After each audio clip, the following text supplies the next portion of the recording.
Hi, I'm Robbie Morris, Business Solutions Consultant for Kyocera. In this quick video, we're going to look at our workflow scanning application, DMConnect, specifically the ability to perform automatic form recognition, scanning documents in a batch, extracting data, and using that to route and store documents automatically. Let me get my screen shared with you, and we'll start with a quick overview of the solution.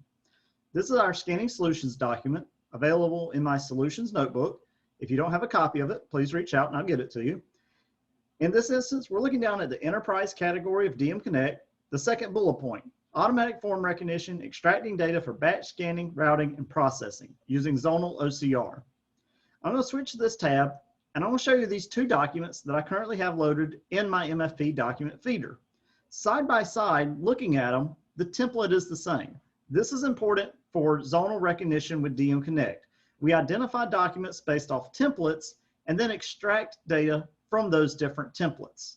So let me go over to my machine and we're going to launch DMConnect. Because this is an automated workflow, there is no interaction required other than pressing the scan button at the MFP. We'll see it count pages.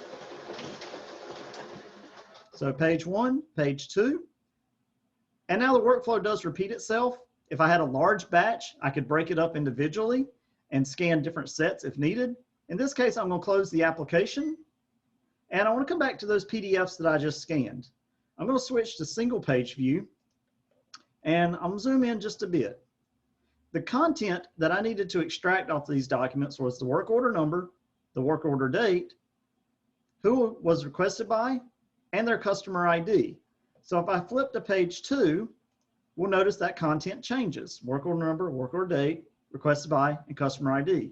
However, they all stay in the same location on the template.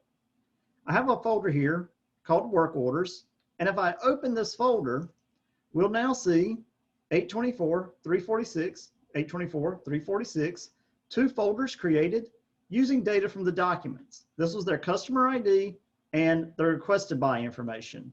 If I open a folder, we'll see a document named with the work order number and the date formatted for storage as a file name. This has been a quick example using DMConnect for automatic form recognition using templates with zonal recognition. Thanks for watching. Have a great day.